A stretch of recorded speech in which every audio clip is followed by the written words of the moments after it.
reading the May issue of the Apple Barrel, and I'm Carolyn Cox and Rod Boenig. Rod, would you like to begin? Alrighty. On the first page there are two articles. One of them is labeled the Spring Floral Bookstand, and it's submitted by Helen Lucero. It says, flowers galore decorated the bookstands created in the latest arts and crafts class. Some of the participants were surprised by what they made, having first stated that they were not artistic. This project showed them how easy it was to make something beautiful by following instructions and using their own creative ideas. The book stands also involved some basic math problems, and it was fun to use that part of our brains as well. Pictured here on Thursday, April 10, is a display of the finished book stands as well as most of the participants. Colorful Easter egg sprigs are also included in several of the floral arrangements. Again, this was written by Helen Lucero. The second article on the first page is written by a new activities director. My name is Christine Supps. I am so blessed to be part of the Manzano del Sol family. I have held many positions over the years. However, this one is by far the very best. This is due to all your beautiful faces and the kindness I have received. I was born and raised here in Albuquerque. I graduated from Valley High School. I have a wonderful husband, 29 years married, 3 adult children, and 3 grandchildren. I am excited to add many new activities to the calendar and hope you will come to visit me in my office so we can get acquainted.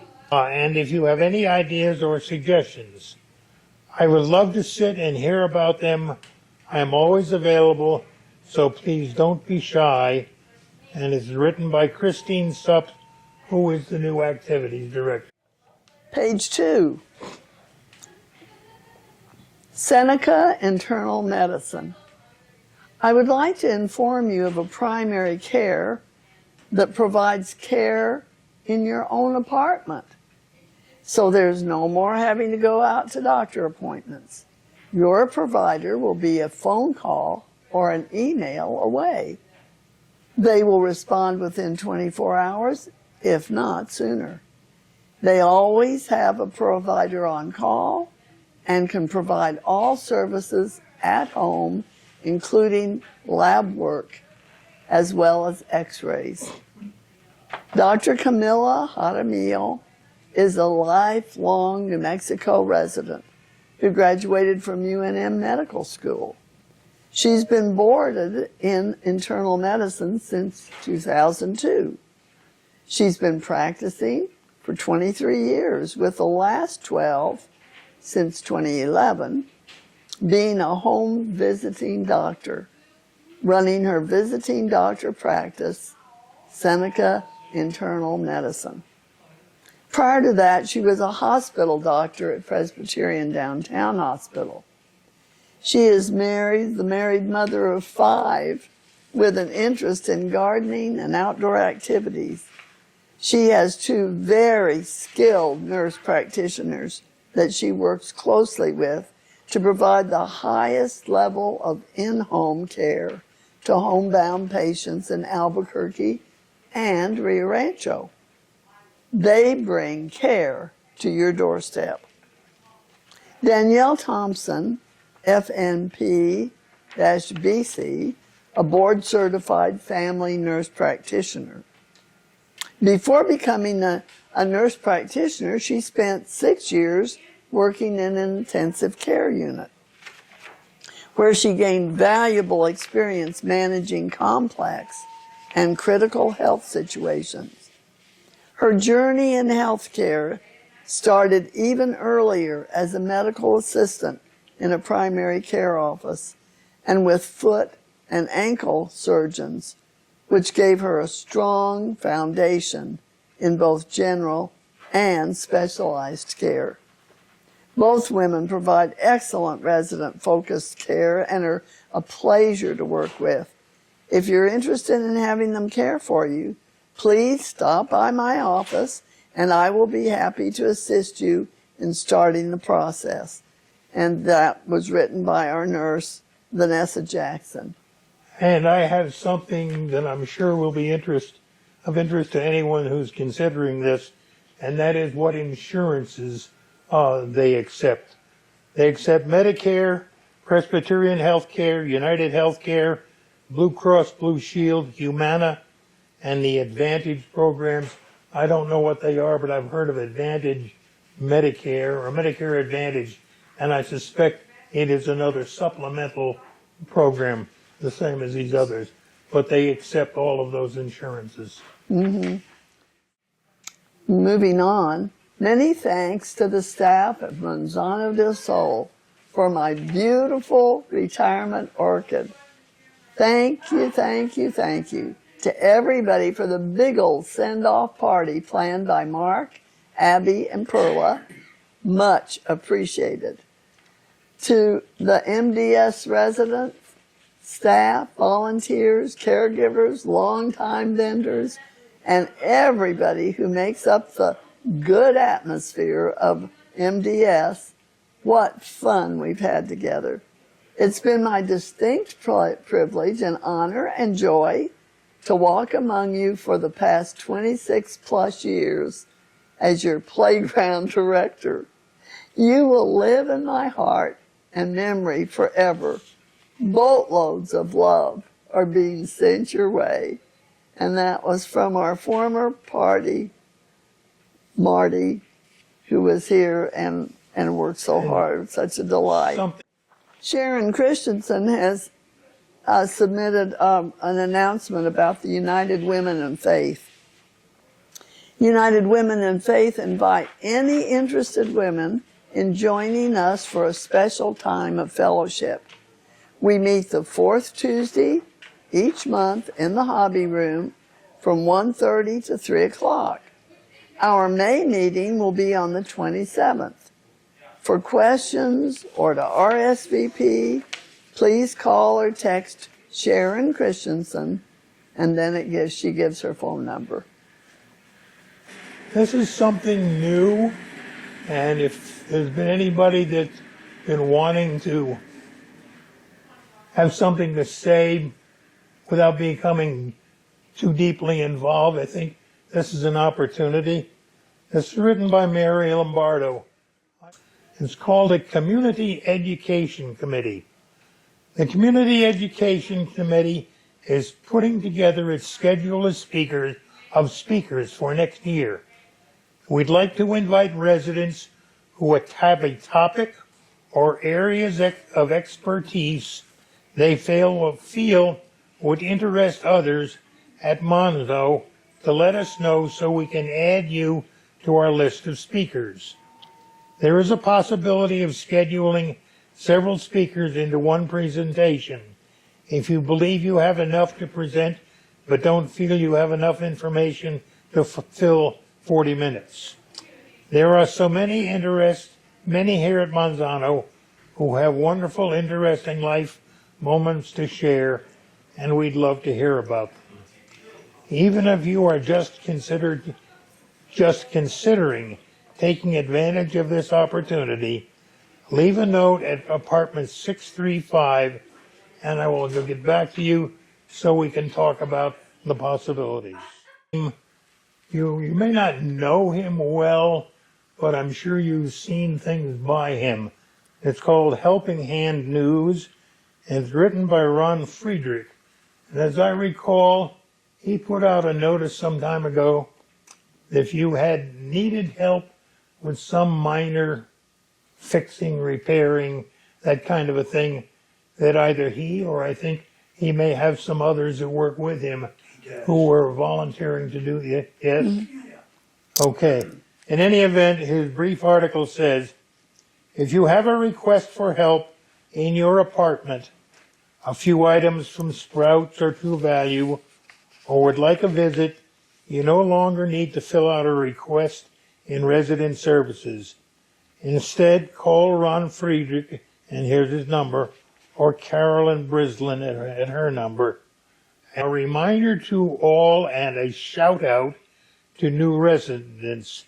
This again is written by Mary Lombardo.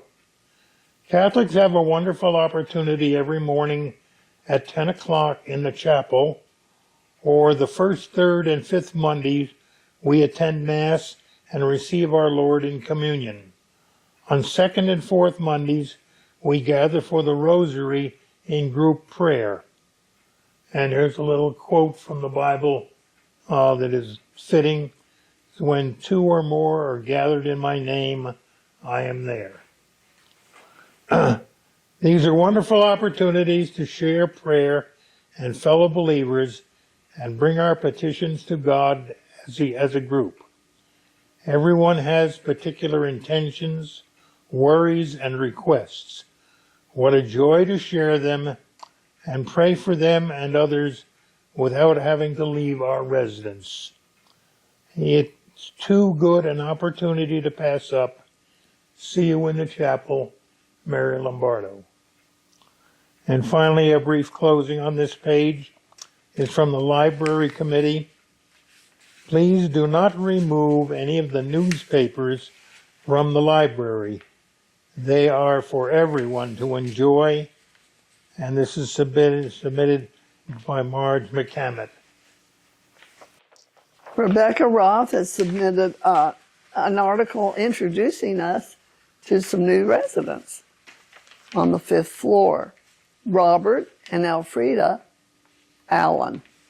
Bob and Elfrida are here from the Bay Area, where they lived for 40 years. Bob is originally from Canada, and Elfrida is from Germany. We met in San Francisco, or they met in San Francisco, and have 2 children, a daughter who runs a business in San Francisco, and a son who lives in Albuquerque with his wife and daughter. That's why they've chosen to relocate here. Elfrida's family was forced to relocate after World War II, and she grew up near the Bavarian Alps, which she loved.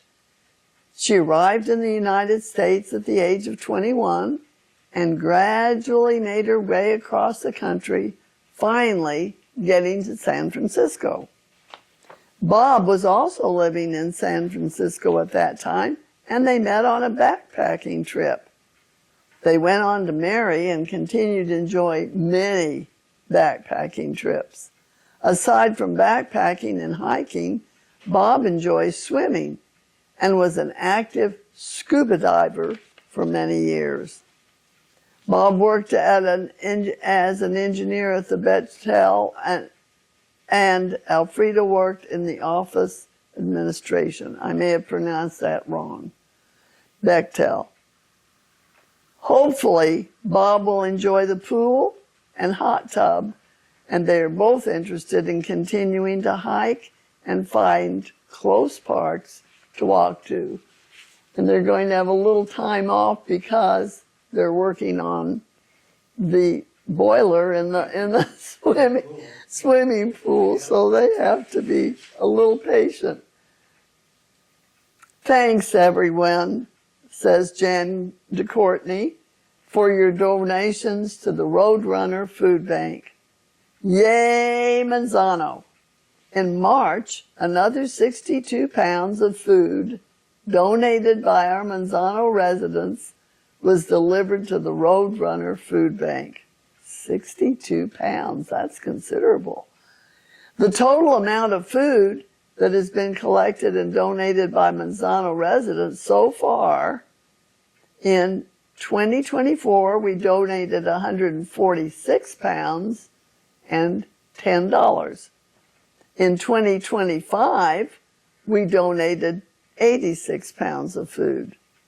The grand total is 232 pounds of food and $10.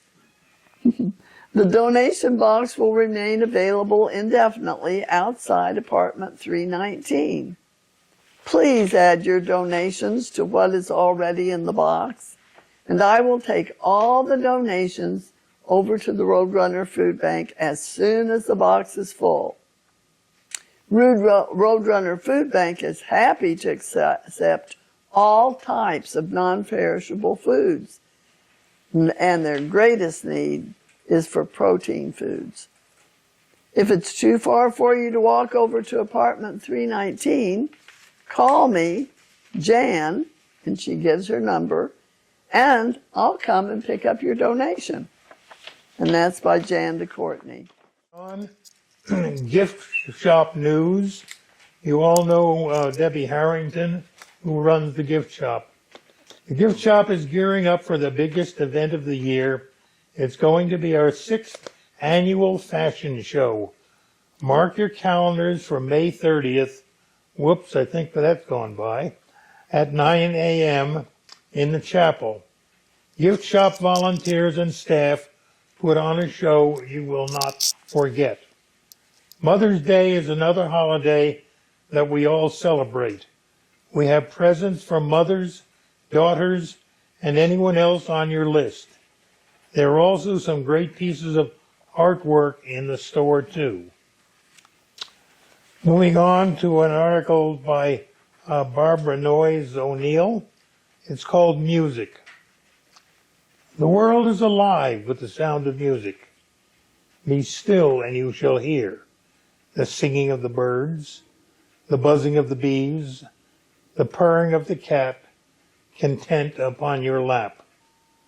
The hum of traffic on a street nearby street, or the hot rodders racing. The call of birds as they glide by, the sound of sirens in an emergency, the voice of a loved one on the telephone, the bark of the dog next door when his family returns. So do be still, and you could hear the music. Again, by Barbara Noyes O'Neill. And then here's an article by Christine Supps, the new activities director, who introduced herself on the front page. There's activities to plan for. Cinco de Mayo celebration on Friday, the 2nd, at 2 p.m. in the garden, weather permitting. Otherwise, it will be in the chapel. Albuquerque Museum on Wednesday. The 7th bus leaves Wednesday the 7th. The bus leaves at 1 p.m. Sign up early. If that's the same museum I'm thinking of, this might be your last opportunity to see it for a while. One of the museums in Albuquerque is closing down for a very substantial renovation, and they'll be closed, I think, until August. It's the one that has all the dinosaurs out in front.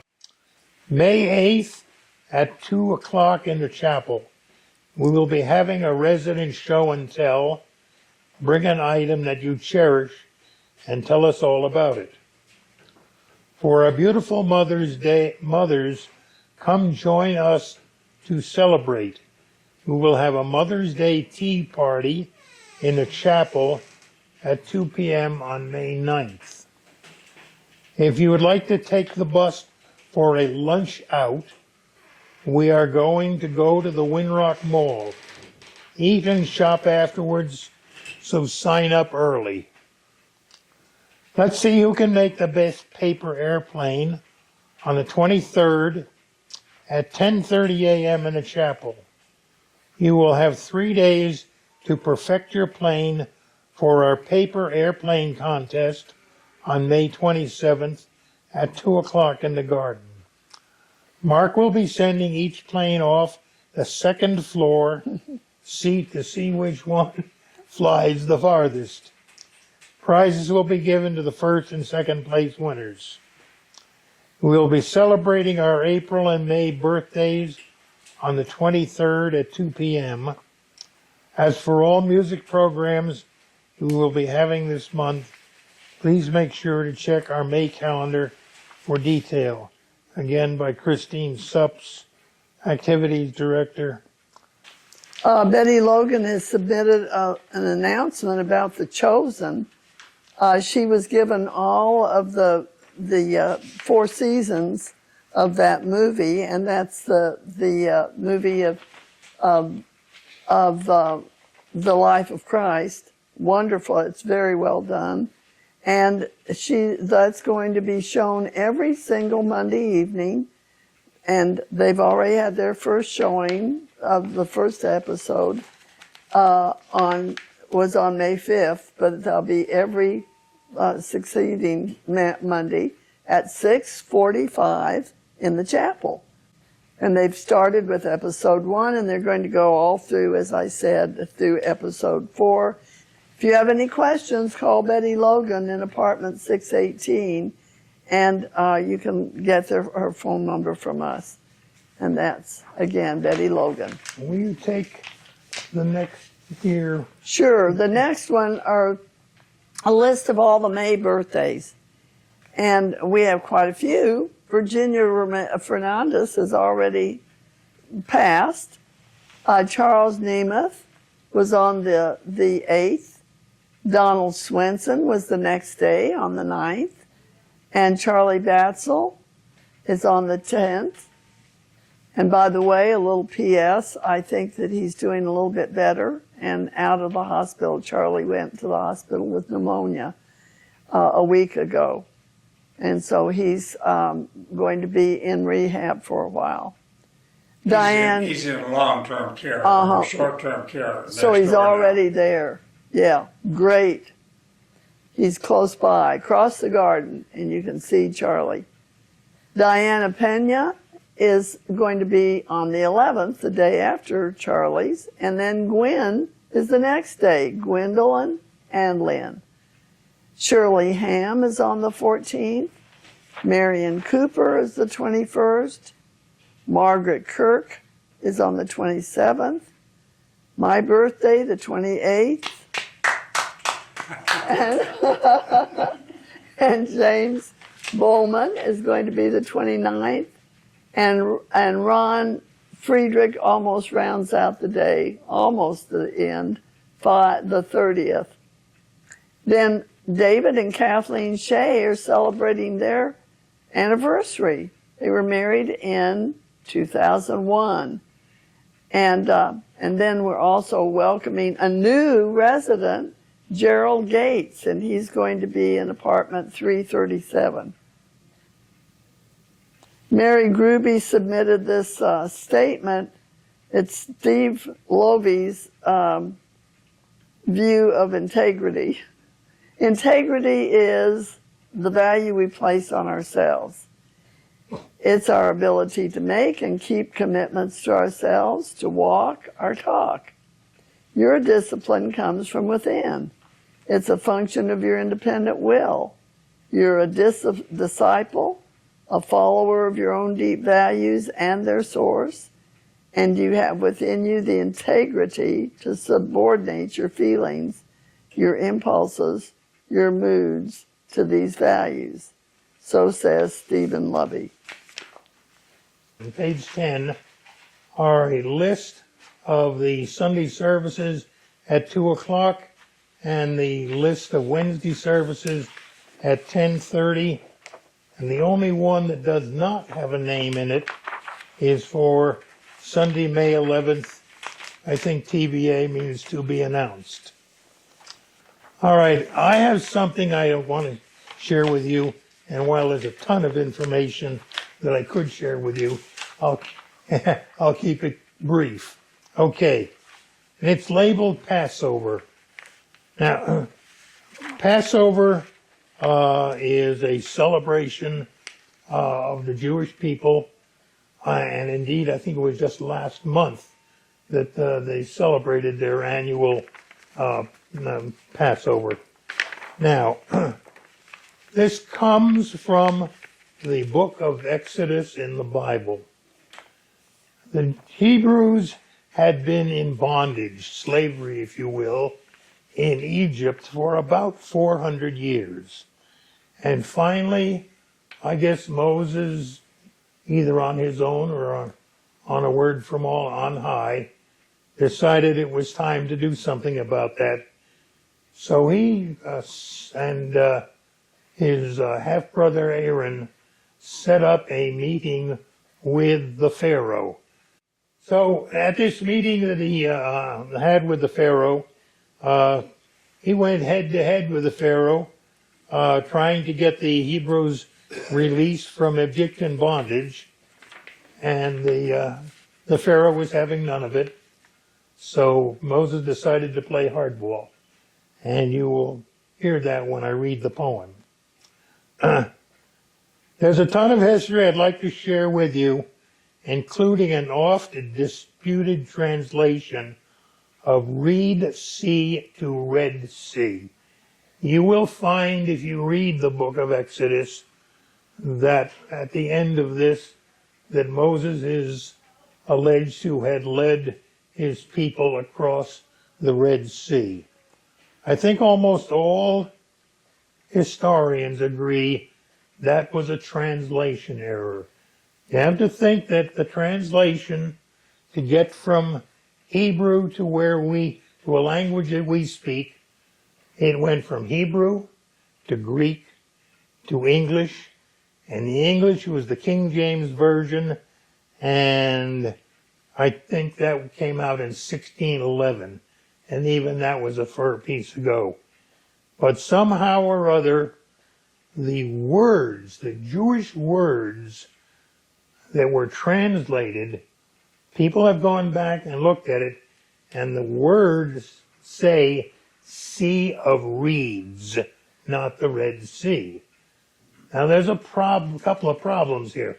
First of all, the Sea of Reeds hasn't been existed since sometime in the 1860s, because when the Suez Canal was built, it was done away with. They just dug it up. Okay? And a couple of other things that make not the incident in question, but rather where it occurred. Okay? The average depth of places in the Red Sea is like 10,000 feet. That's almost 2 miles. And at places, it's about 200 feet wide. And if we believe what we're told, Moses was leading 600,000 people out of Egypt, and it took him 7 days to do it. Crossing the Red Sea under the most favorable conditions seems improbable. Someone has calculated that the amount of wind force speed to push the water back enough to get the people to cross even the shallow point would have been so strong people wouldn't have been able to stand up in the wind. However, the idea of the Reed Sea raises a reasonable possibility. Even though it's not around anymore, the name suggests Sea of Reeds, that it was more like a marshland than anything like the Red Sea. And that, indeed, the people might have been able to get across it on foot, and the Pharaoh with his horse-drawn chariots and soldiers with heavy armor probably sank in it. So, again, historians are not questioning whether the exodus took place. They're just suggesting that it took someplace else besides the Red Sea. Said Moses to the Pharaoh, "Release my flocks, or on the land of Egypt I'll place a pox." And no sooner had these words he said, than the river Nile began to run red, and lizards and vipers roamed the land, simply because Moses had waved his hand. But the Pharaoh's will remained firm and cold, so Moses took a step that was very bold. Said he, "Paint your doors with the blood of a lamb, to save your firstborn from what will next sweep the land." So to all the believers in Jehovah did this next plague pass over. The Pharaoh was crushed, and on parchment page wrote a decree releasing the Hebrews from bondage. Thus today do they celebrate when Moses and his band took their first steps in search of the promised land. Is something that has been submitted by Perla herself. It says, God's plans for us. For I know plans I have for you, declares the Lord, plans for welfare and not for evil, to give you a future and hope.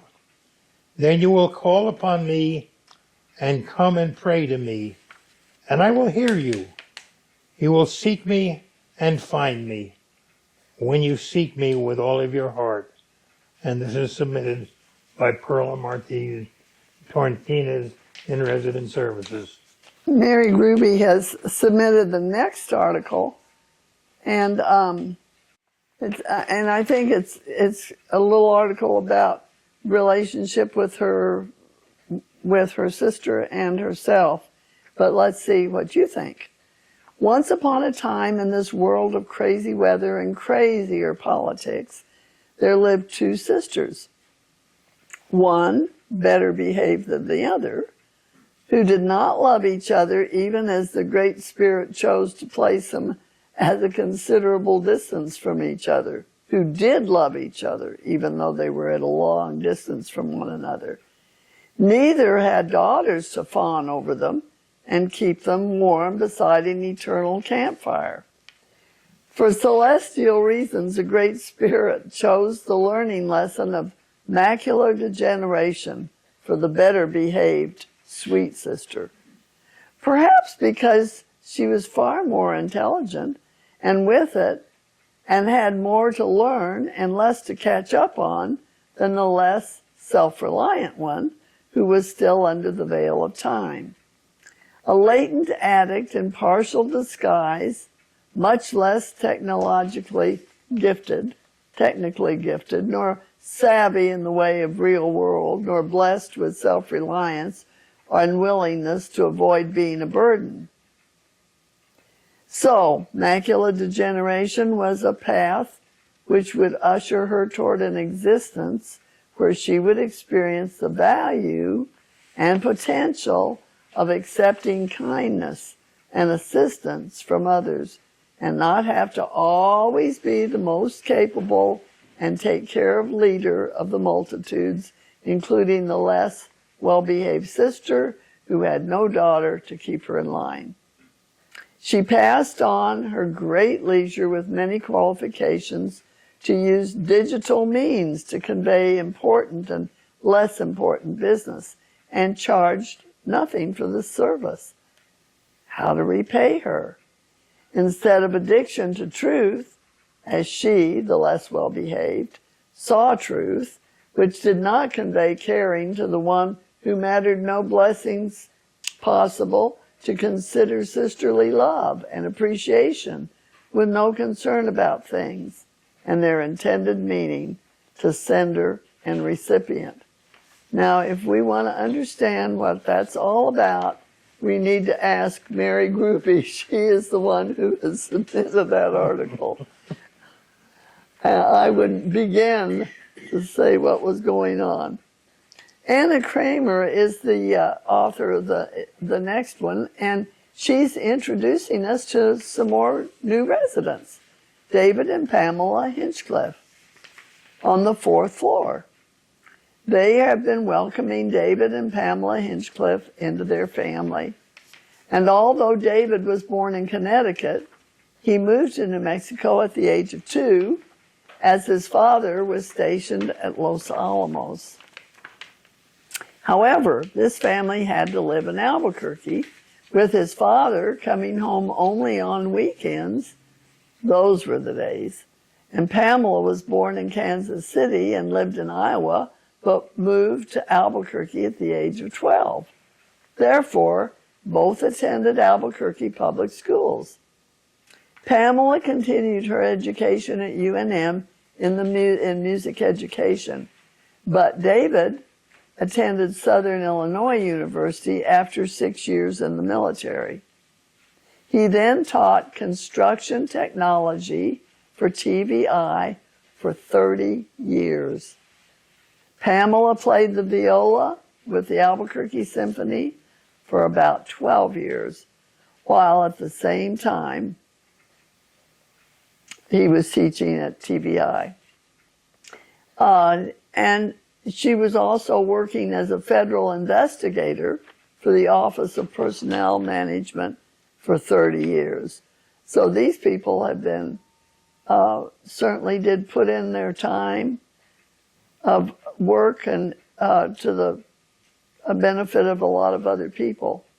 Together they share 2 children and 3 grandchildren. They enjoy cross-country skiing in the snow and also skiing on water, as well as other sports. They claim living on a houseboat at Lake Powell is the way to go. They moved to Manzano del Sol from a custom-built home in Tijeras when the upkeep took more energy than they were willing to provide. They knew a few residents who were comfortably situated here, and they're now living on the same floor as an old Air National Guard buddy, Gary Miller. Manzano, where old friends meet. And this looks like a self-introduction written by Patricia Steffes, but it was submitted by Rebecca Roth. Hi, I'm Patricia Steffes, and I just moved into 517 on April 1st from my townhouse in the North Valley. Not an April Fool's joke, it's real. It came with all the excitement, exhaustion, mishaps, and emotional body aches of any move. It was a windy, blustery day, so I understood why Delilah and Diablo, the tortoises, didn't come out of hibernation that day. I grew up on farms in southern Minnesota and western North Dakota, the youngest of 6 siblings, all deceased now. My first career was as an educator, starting out teaching elementary school in small rural towns, eventually ending up on the faculty at Seattle University in the 1980s. At that point, I decided it was time to start on my bucket list. I have always wanted to live and work in other countries, and after much research, I decided to volunteer in South Africa right after President de Klerk abolished the apartheid laws in 1990. I worked in the northern part of the country with a women's cooperative to help indigenous women develop small business to help support their children while their husbands were away working in mines in faraway Johannesburg. It was a stretching and life-changing experience for me.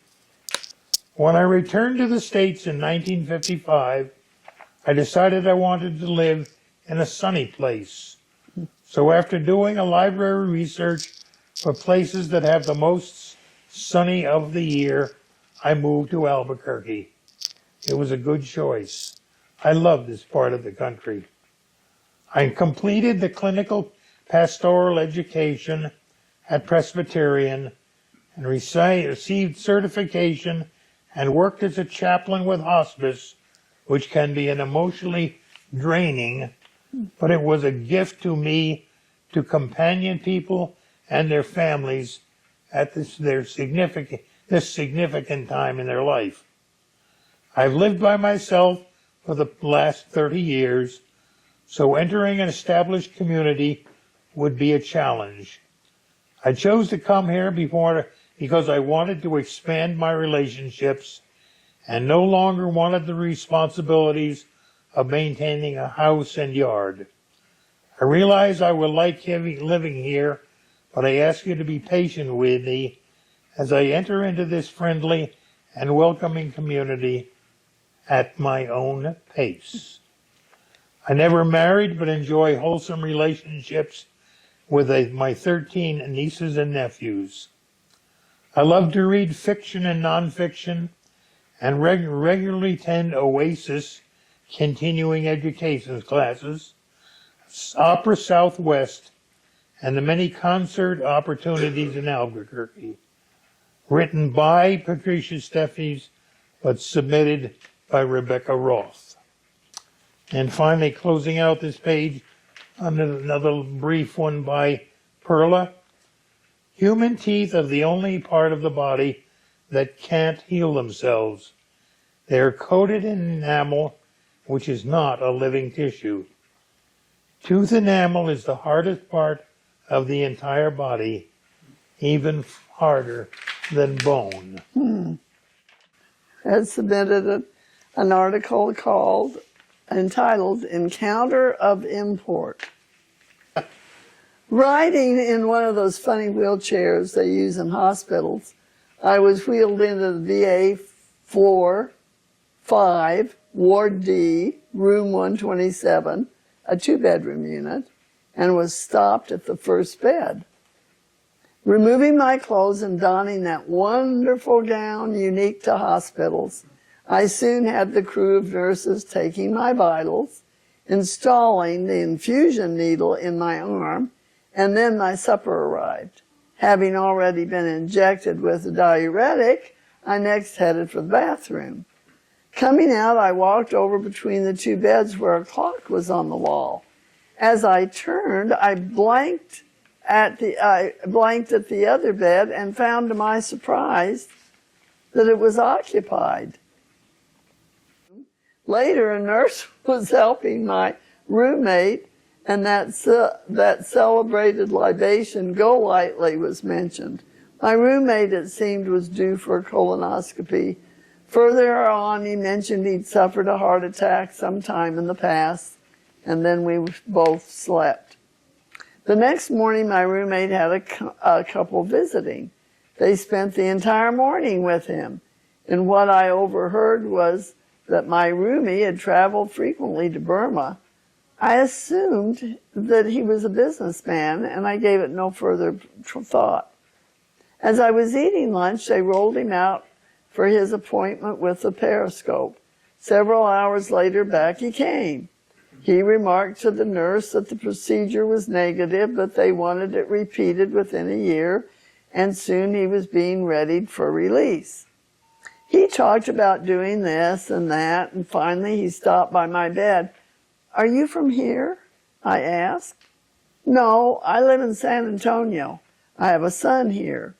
We chatted about this and then he began to tell me about his life.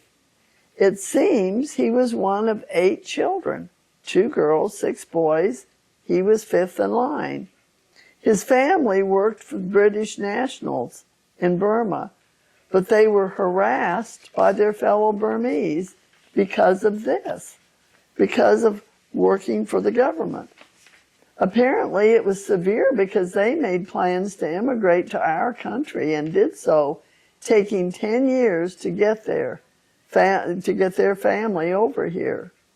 He said he went to school in Chicago and was the only black man in the school.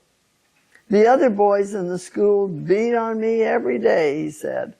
And then at the end of his junior year, the school principal forcefully told him not to return. He joined the Air Force.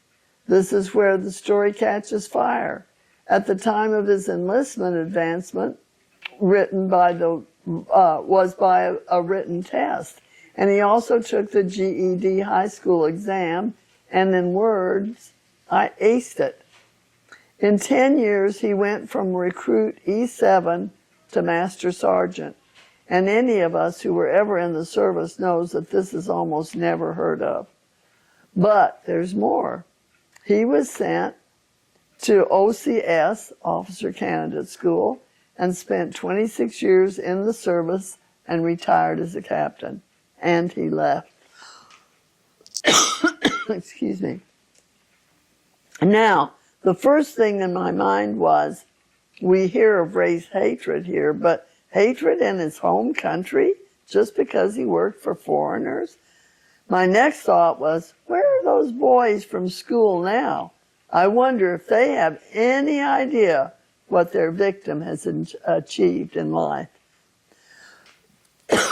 Excuse me again. I did not ask his name, and I'm glad I didn't. How many Burmese extraction officers do you suppose have ever served in the Air Force? You could count them on one hand. If only I had the perseverance of this man. What, I wonder, could I have achieved? What a loss to his native country. What an asset to ours. And our country is bettered by this type of immigrant. I envy him and I salute him. Good job. We are starting on page 14. And this is entitled Gratitude for Vaccinations, Amazing Advances Across My Lifetime. And this is written by Judy Liddell. The hushed conversation between my parents when I was about 5 or 6 is still vivid. Daughter was rushed to the hospital last night in an ambulance. Polio, now in an iron lung. I knew that I was not supposed to hear the conversation, so did not ask questions. It was 1947 or 8, and the country was in the midst of a polio epidemic. If I was awakened in the night by a siren, I worried that it was someone else being rushed to the hospital with polio. There were posters in public buildings promoting the work of the March of Dimes with pictures of children wearing braces and using crutches. At some point, I saw a picture of a child laying in an iron lung with only his or her head visible, which was terrifying. It was a scary time. The Salk polio vaccine was not yet developed, tested, and available until 1954. The alternative medicine that our family started using in 1947 didn't believe in vaccinations. My parents must have clung to his indoctrination. Therefore, when classmates started lining up to be vaccinated when I was in junior high school, I was not one of them. As I was preparing to spend my junior year in college in Hong Kong in 1961, I learned that the polio vaccine was required, along with smallpox, typhoid, tetanus, cholera, and yellow fever inoculations. What a relief it was to know that I would be protected not only from polio, but from diseases I did not even know existed. About the time of the hushed polio conversation, a year later, I came down with measles. As I recovered, my sister Chris came down with them, my poor mother. When I was well enough to go outside, I still had to stay in the yard and not play with my friends, since our house had a quarantine sign on the front door. I began to think about childhood illnesses and vaccines during the winter of 2014 after the measles outbreak at Disneyland, where the majority of children infected had not been vaccinated. Since the theory that vaccinations were linked to autism had long been disproved, I wondered why parents would subject their children to serious diseases. To me, who had experienced measles firsthand, vaccines were one of the miracles of modern medicine. About the time of the hushed polio conversation, No, that's right. I came down with chicken pox when I was 9.5 and remember having to stay home from school for about 2 weeks and being dosed with calamine lotion to control the itching. Children were not allowed to return to school until all of the scabs had fallen off. BJ, my oldest son, born in 1967, came along at the right time. The measles vaccine was developed in 1963, so he was immunized against measles and received his polio vaccine before school started. He came down with the mumps when he was almost 1. The mumps vaccine had just been released, and it was too late for him. However, my husband and I were among the first adults to receive the shot since none of us had contracted it as children. While there have been amazing advances in medicine in my lifetime, I am particularly grateful for the development of vaccines to prevent disease not only in children, but across the lifespan. Written by Judy Liddell. This is an article written by Sylvia Stewart, and it says, "It happened.